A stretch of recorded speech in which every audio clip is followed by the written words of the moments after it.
Coming up on this week's episode of the Rip City Roundtable podcast, we get to talk with long-standing friend of the pod, Adrian Bernecich comes back on the show, gets his take on draft profiles. Our good buddy Steve, when he was on, it might have been 3 weeks ago, something like that.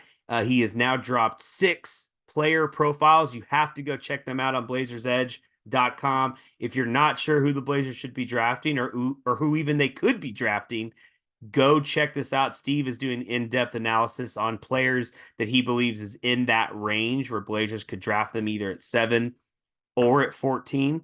So you got to go check that out. So Adrian gives us his takes there and then also dives in maybe on some fake trades. Adrian, I just want Adrian to become like the king of the fake trades, of the mock trades, the trade machines, all that stuff. So we get to chat about that. He has a great piece coming out for his unofficial Adrian Angle every Sunday. So it's great. He's the best, coming at us with all the knowledge, great stories, good takes. Just so much fun. He makes me laugh, which is always the best too. So stick around. We'll be right back after break with Adrian on this week's episode of the Rip City Roundtable podcast.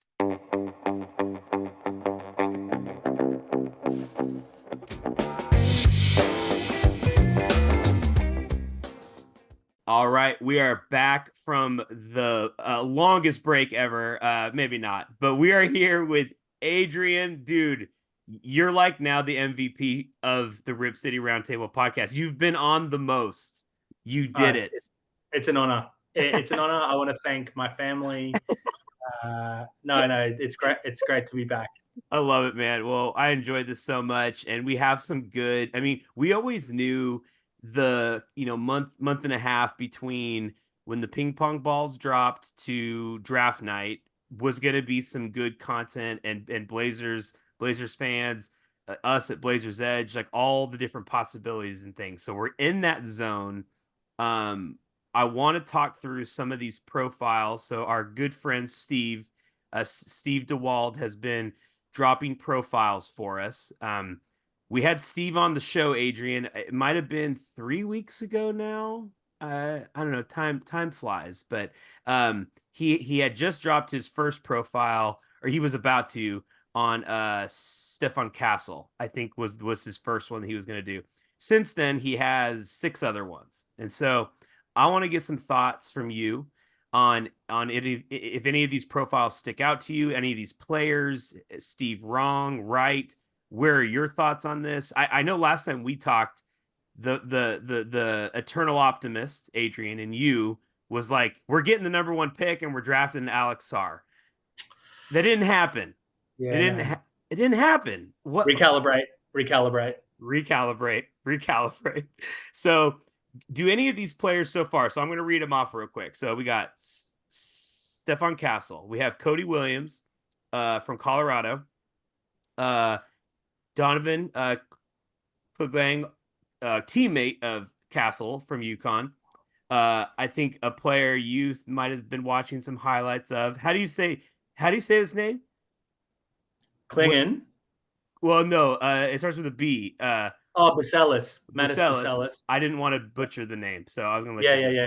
And then Connect from Tennessee, and then Killel Ware. So we have some of these. So again, we have some players coming out. Any of these stand out to you? Any of these guys jump off the page? Well, first, I will never disagree with Steve because he is the master when it comes to this kind of stuff. Yeah. It's funny you bring up Bacelis. I'm just a bit shy. The G League Ignite scares me. Just given the track record, I know we've got Scoot, but the fact that it's now defunct worries me. That's what Ron Holland. I don't want a bar of. Picking at 7 and 14 is really tricky. I do like Connect, although he's 23. Yeah. I do like Cody Williams. And yeah, this is such a tricky draft because I think after Sarr, it's just ridiculously flat. So the player you get at 2 and 3 might be very similar to the player you get at the end of the lottery. I think of the standouts so far, Stefan Castle doesn't even want to come to Portland. He's told everyone he's Yeah. not working out for teams who have a point guard. Yeah. And Portland has about 73 point guards. So I think, I think I saw your name on that list too as a starting point guard for Portland. yeah, You exactly. wrote Yeah. it. Good luck. Um, but I think in the realistic range, I mean, I'm a big Rezache believer, but he's going to be gone by the time the Yeah. Blazers pick. I think it'll be in the realm of something like Williams, Connect. I do like Kalel Ware, but it's a bit of a reach at 7. He might be someone at 14. And I saw some of his workout in Portland the other day, and he looked really good. But I think you're not going to get the star in this draft, but someone like Connect is definitely someone can kind of walk into the NBA and perform. Yeah. If it was me, I would be looking at Cody Williams, expecting that he's not going to be performing at an elite level next year. He's still 19. He's 20 in November. So he's the kind of player you draft, you develop. He's your Chris Murray type. They're not necessarily similar players, but it'll take time for them to get acclimated to the NBA level. But I think Connect and Williams are kind of the opposing ends, because Connect is pretty much ready. Yeah. Cody Williams needs some time. Yeah. Does any of the aspect of, Cody Williams, brother of Jalen Williams for the Oklahoma City Thunder, like, and then you have Chris Murray, brother of Keegan Murray, right, at Sacramento. So, I mean, is any of that just because the brothers? I know it has nothing to do with, they're not all related, but like, does that have anything to do with it? It has to be considered. I mean, J Dub has been a revelation. Yeah, because he was low lottery. I think he was he 12th maybe, but he's been amazing. He'll be the second best player on that Thunder team, second or third depending on what you think of Chet. But I mean, you'd have to consider the pedigree with Cody and his brother. It definitely comes to consideration. Yeah. He was the 12th pick in the 22 draft. And yeah, Jalen Williams is just like, he's had that first, obviously everyone's rookie year, you're up and down, you're figuring it out. But this season was a revelation. And if Cody could come in and even have that, like, if that ceiling is there, that potential is even in the realm of possibility, what are we doing? Let's take the swing for him. Well, 7. I think Jalen was a sophomore as well when he was. I think he was a sophomore. Cody's obviously a freshman and a very, very young freshman. So there's that to consider. But I mean, Cody's bigger. And he looks more athletic. So I like the look of him, but I'm not expecting much from him in 24, 25. I think you're playing the long game with Cody, and maybe, and I've seen in some mocks he's being picked as low as 14. So maybe that's the play there. But I'm still not convinced they use both lottery picks. Oh, okay. Okay. I still think one gets packaged or something, or? Well, I mean, if the draft is as flat as they're saying, you're going to get a similar player at 7 than you are at 14. No one necessarily wants a pick in this lottery, so they might have some difficulty kind of trading that pick. But I wouldn't be surprised if one of those picks is packaged at some point, probably the 14th, but you never know. Do you think there's any like a game of cat and mouse going on with this draft? Like, and what I mean by that is, everyone is, it's a bad draft, or it's not a draft with high end players. Like, that's been documented. We talked about it. But now at this point, like, teams are like, no, I just want to trade back. Like, it's fine. Like, we'll take whatever. And they're just like, it's just a game of like, they really do want someone, but everyone's just playing dumb. Do you think that's going on here? Or is it truly like no, we really don't. We really will trade down. I still think that there are going to be good players in this draft, and look, I'm not Steve, I'm not the draft expert, but you're not going to two or three guys from this class will pop. I mean, Yeah. it's just the law of averages suggests that you will get you'll get an all star out of this draft. It's just they're a little bit more difficult to find. I mean, Aussie Alex Sarr, I'm claiming him because he played here last year, but Yeah. Sarr has the raw ability and the raw kind of athleticism. Like the way he moves is just amazing. But the rest of the class is not devoid of talent. There is talent there. It's just not high end talent. And yeah, I think it's like it's really spin the wheel and see what you get. Yeah. I agree. So let's spin the wheel. I think, I'm going to read you a line from Steve's profile of Connect, which I think Dalton is interesting because people that watch the tournament, Tennessee did okay, right? They weren't like a one and done team, and clearly Connect like just looks the part, at least on offense.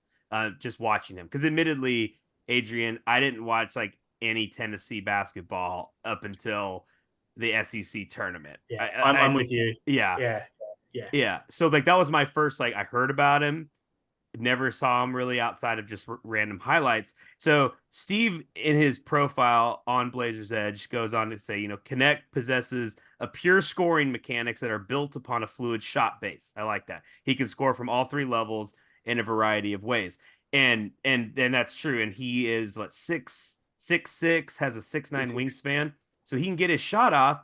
And my thinking is, Adrian, if you pair him, like if he gets time, obviously he's a wing, and you're kind of pairing him next to Tumani, Tumani can cover up, as we saw, like so many defensive weaknesses on the Blazers. And then you have a pure scorer kind of next to him. I think that could work. Like, Yeah. I could see it panning out. I could be the optimistic person and see that work. I think if Dalton was 1 inch, 2 inches taller, then it'd be even better. The fact that he's 6'6", like he's probably a 3.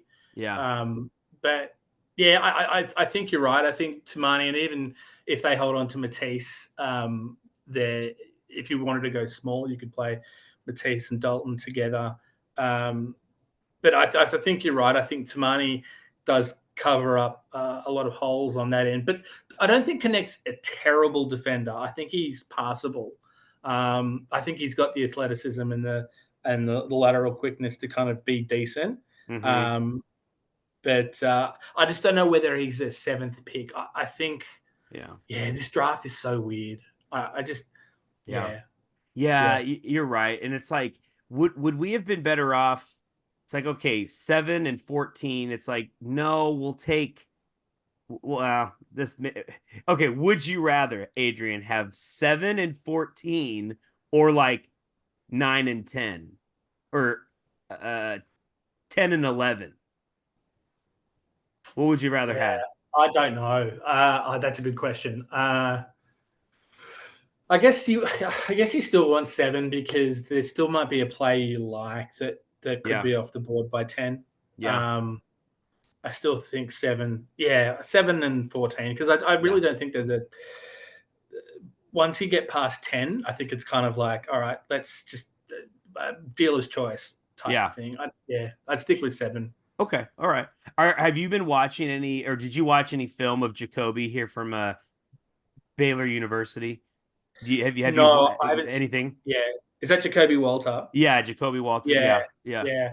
I don't know too much about Jacoby. No, I'll let you kind of ride with that. Okay, all right. I don't know. I threw that to Steve, and I was like, I think there was an early mock that had him going to 14, and that was like, I've always wanted someone from Baylor. I was like, give me a Baylor guy on the Blazers. I've never had it. I haven't had to root for that yet. So he's a guard, though, isn't he? He's a guard. He's taller. I wish Steve had a profile on him. Jacoby's like probably 6'7". He's probably 6'7", 6. I think he's taller than Dalton. I want to say 6'7", 6'8". I was going to mention this to Steve when we were talking about Jacoby, and then we got onto something else. And I am like, I there's something about free throws, like watching free throws. I think you learn so much. And Yeah. like this season, I get Scoot had the up and down year. He was injured. Whatever, right? But when Scoot Henderson went on that stretch where he couldn't miss a free throw, Adrian, I'm like, it says something about mental focus, getting to the line, knocking down a shot. If you remember when CJ McCollum was a rookie, or even his second year, he was like a terrible free throw shooter. It was like in the 60s. And CJ is not a bad free throw shooter, but it took him time, and it said something. And so I promise I'm getting there. So like Jacoby, there was a home game and we played Cincinnati, and it was a closer game than it should have been. And Jacoby goes to the line. It was towards the end of the game, and just could not knock down a pair. It was like missed the front end, like on two separate occasions. That's the only thing that scares me. And I get it. It could be a stupid thing, Adrian, but it's like, knock down those free throws. It tells me something. I don't know what it tells me, good or bad. Maybe bad, but it sticks out to me. Am I crazy? Yeah. I'm crazy. Yeah. No. It makes. I mean, Scoot. I don't know if anyone's seen the workout videos coming on social media, and Yes. you got to take those workout videos with a handful of salt, right? Yes. He looks like. I mean, I'm not, and I wrote this about a month ago in one of my columns. I said, I am not worried about Scoot. I am not worried about Scoot at all. He will figure it out. He's come out of a bad program. The Ignite is a bad program. It doesn't exist anymore. Yeah. He has the athleticism. He has the skill set. I am not worried about Scoot. We just need to give him time. To your point about free throws, yeah, absolutely. By the end of the season, Scoot was hitting most of. I think he went on a streak there where he didn't miss one. So Yeah. I think that'll come. And as far as Walter's concerned, look, again, there might be a team that loves him at 5 or 4. Like, it's seriously, Sure. it's in the eye of the beholder. It Yeah. really is. This is a strange draft. It is. Okay, so let's talk about the eye of a team that is in that's picking third in the Houston Rockets, Adrian. And I'm leading us to our good buddy Jeremy Brenner, who just sits at his computer all day and just puts in the trade machine and things pop out. And actually, Adrian, you've been known to send some good trades. I've seen some that I've enjoyed. They've been shot down most of the time. No, So no. Well, yeah. yeah. There was one though I really liked, and I can't remember now which one it was. I think it was something. It was maybe one of your latest ones. It was like Chicago. No, it looked so good. Hang on, I can find it. I'll find it. Can you pull it up? Yeah, you had a good trade machine. Okay, so it was a 4-team deal. Okay, yes. Read it. So it might have been quite late at night when I was putting this one together. But what is it? Okay, so it's the Blazers, Pelicans, Hawks, and Nets. Yes. And so the Blazers get the number 1 pick. Yeah. A first pick from the Pelicans, which was the Bucks, Day'Ron Sharpe and DeAndre Hunter, just to make the money work. Yeah. The Pelicans get Trae Young and Cam Johnson. Yeah. Because Trae doesn't look like he's going back to Atlanta. No. The Hawks get Ingram, who doesn't look like he's going back to New Orleans. Yeah. Jeremy Grant, the Blazers, both Blazer picks, and the Nets get CJ McCollum. Whether the Nets want CJ McCollum is probably the question there, because you can't have Trae Young and CJ McCollum in that same backcourt. That'd be Lillard, McCollum, Mark II, but worse. Yeah. So, I mean, I just threw that one out there in the Slack channel. How old is DeAndre Hunter? DeAndre Hunter? I remember being a number 4 pick. I think it was the same year as Nas. So what's that? 5 years ago. 5 years. Probably kind of 24, 25. Yeah, 26. He's 26. You're very close, Yeah, Adrian. right. There was from time to time laying some friendly wagers down, and there were always spreads that looked interesting for the Hawks. And when Hunter played, they covered more times than not. Yeah. And he just reminds me of a guy that I don't want to say glue guy, but he reminds me of a player that like I just like him. I like DeAndre Hunter. And Yeah. when you had him in that trade, I was like, and we get the number one pick. I was like, Adrian, call Joe, call him right now, and say, let's get this going. I think if he was earning 10 billion less a year, then absolutely Yeah, he's just not consistent enough for the money he's earning. I think he's yeah, 20 million plus. So it's just yeah. it's just But don't you 21. think? But like in 5 years from now, like 20 mil is going to be like the guy making 9 mil. You Yeah. know? Yeah, absolutely. And that's why like Jeremy Grant's deal looks fine. Yeah. Like by the end of that 5th year, Mm-hmm. it's going to be. I mean, it's not going to be a mid-level deal, but it's not going to be awful. Mm-hmm. Um, Yeah. yeah, honestly, I put DeAndre in more of as a salary kind of to make the salaries work. But I No, mean, I know you were getting Sar. I get it. I knew where you were going with it. yeah, But I don't know. I like Hunter. I thought, mm, the Blazers sometimes do well with that like throw-in guy. Like, when we traded Plumlee and it was like, well, to Denver, and they're just like, oh well, or, we'll just throw in this Nurkic person. Just yeah, take him.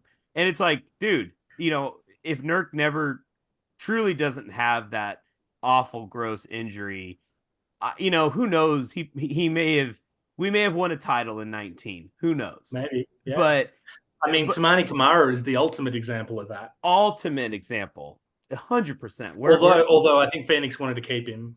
They I did. think, yeah, Well, and it was yeah, evident. Like we got to see that firsthand, and I think we had talked about kind of what were our takeaways from the season or things we enjoyed, and it was like watching Tumani from that preseason game all the way through until he gets shut down at the end was like awesome. I mean, mm. we got a stud there, and he was throwing it. He should have made an all rookie team. If Scoot wasn't going to make an all rookie Mm-hmm. team, Yeah, don't some like I mean Thompson was fine, but I don't know whether he deserved to make the second team. no, I don't think. I think Tumani got snubbed there for Yeah, Thompson, yeah. but okay. So sorry, where I was leading with all this, you get me sidetracked. This is good though. So Jeremy throws Jeremy Brenner from Blazers Edge. He has an article right now. He wrote a piece. The number 3 pick for Jeremy Grant, basically for the Houston Rockets.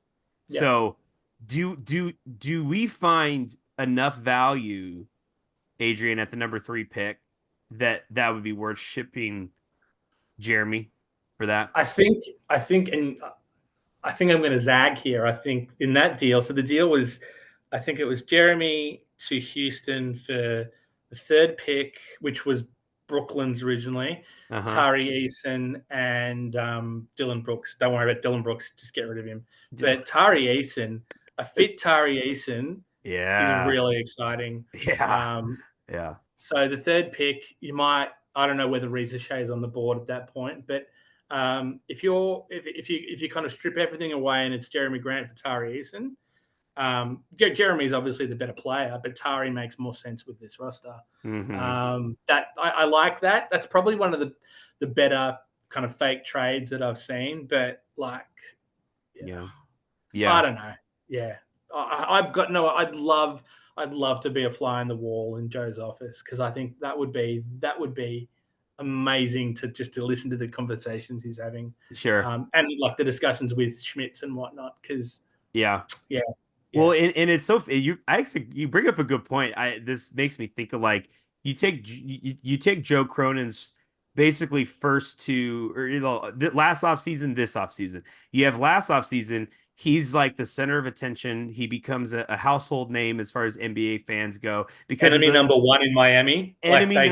Oh my goodness. Yes. Seriously. Like seriously. So it's all focused on him, and then he ends up coming out. He does a good trade. Like his waiting it worked. It worked, even though it got drug out and everybody got sick of talking about Dame that basically isn't in Portland, but it worked. So now he gets into this season or this offseason, he gets the 7th and 14th pick in a draft where I'm sure everybody outside of Atlanta's number 1 pick is just like talking right now. Like, well, I don't know. You sent me 7, I got 2 in this player, and you got 14 and 9. And like, Adrian, I bet you like, because in most other drafts, a lot of teams probably are like, no, we like where we're at. We'll draft 4th. We're gonna get a top tier talent, whatever. But I bet Joe is like, oh man, there's probably so many scenarios at play. Oh yeah, the phone calls and the emails and the Oh, yeah. I just would. Okay, I'm gonna call him. I'm gonna call him tonight. See if he'll come. See if he'll come on the pod with us. I'll get you back next week. We'll talk. We'll talk to him. Do you know how we can hack into a Zoom meeting? Like, is there any way? Is there any way to do that? We have a really good team here at Rogue Media. I can check. I can see if we, yeah, because maybe. like that would be the ultimate kind of just listening in on a Zoom convo. I would be a sucker for that stuff. Like, those GMs like never release that because it's like, they don't want to, ruin any confidentiality or whatever. But man, I'd kill like to get that back and forth. It'd be so good. It'd be so good. And how aggressive they are. So it's also the tone in which they speak. It's kind of like, I'll give you this, or look, we want X player. We're willing to give you this. Blah blah blah. Like that would be. I'd love to be there. Oh, it'd be the best. It'd be the best. Why do you think Stefan Castle? So he's 6'6". He says he's a point guard, or he wants to be a point guard, or he thinks he's a point guard, but doesn't like. Why do you think he goes out and says that? I think it's an interesting statement. And I don't want to go to a team that has a starting point guard or a young point guard or whatever. I'd love to claim this theory, but I heard it earlier in the week. I think he's trying to angle his way to San Antonio to play with Wemby. It's not my thought. I'm not taking credit for it. Sure, but I think what's the one up and coming team without a point guard? Apologies to Jones, but like sure, yeah, and Jeremy Sohan, who apparently can play point guard. Yeah, I missed that one, Adrian. I don't think it works, but yeah, that's fascinating. But he played quite a bit off the ball with Connecticut, so it's interesting. But yeah, look, I imagine it's his management that's perhaps voicing that, just like we saw with Damian Lillard last summer and the Goodwins and their kind of push to get him to a certain city in Southern Florida. So yeah, I mean, you never know, but I mean, the theory I did hear was that they said that in order to get him to San Antonio, but you never know. Okay.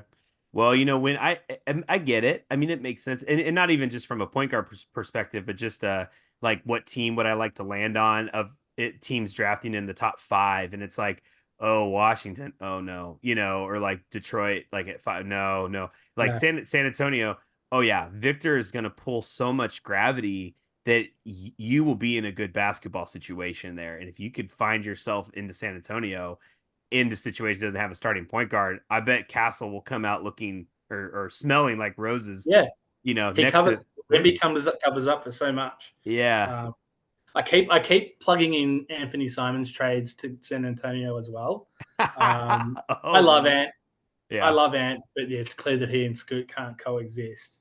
What are you getting us in return, Mr. GM? What I saw? What did we have a trade for? Keldon John, was it Brogdon? Yeah. Did I see that? I think if it's Simons, it could be could it be Keldon and Sohan? Okay.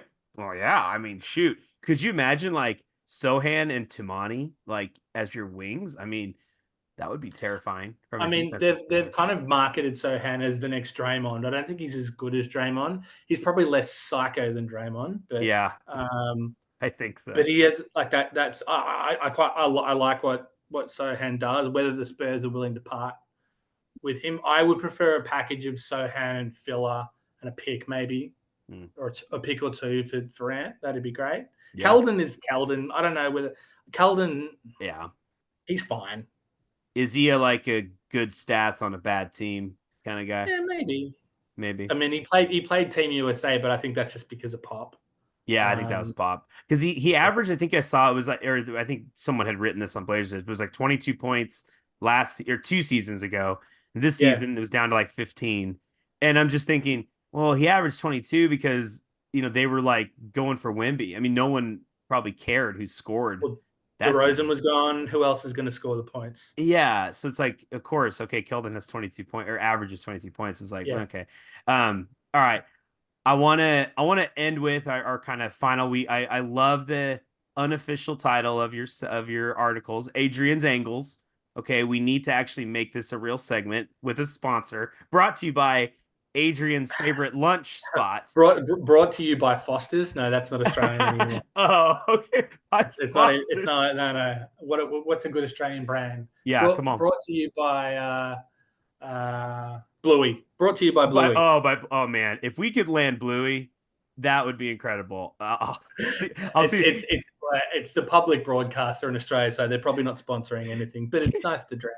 Can I can Yeah. I tell you real quick though? When so I'm we're on Slack. I'm letting you know, hey, I'm running late, and you're like, it's okay. I'm watching highlights, and I swear it said of Bluey, and I was like, does Adrian just watch highlights of Bluey? It was not No, Bluey. It was what's his name, and I still can't pronounce it. Brucellus. Brucellus. Brucellus. You said Um, Brucellus, but I thought you but no, said no, Bluey. Bluey is a big deal in our house. My 2-year-old is mad for Bluey, so Yes, yeah, yes. it's a phenomenon. It is. Bluey has now made its way into our house. Our son's 21 months, 22 months, but he'll just stare at that dog talking in an Yeah, Australian accent. So there's some great. It's really well done. But it, again, this is not a Bluey podcast. sorry, not a Bluey podcast. We'll do that later. Okay, so angles. What by the time we record this, you have something that has come out. So everybody, you can go check Blazers Edge and you can read this, but give us some insights on what that was, I guess, at this point, since it's out now.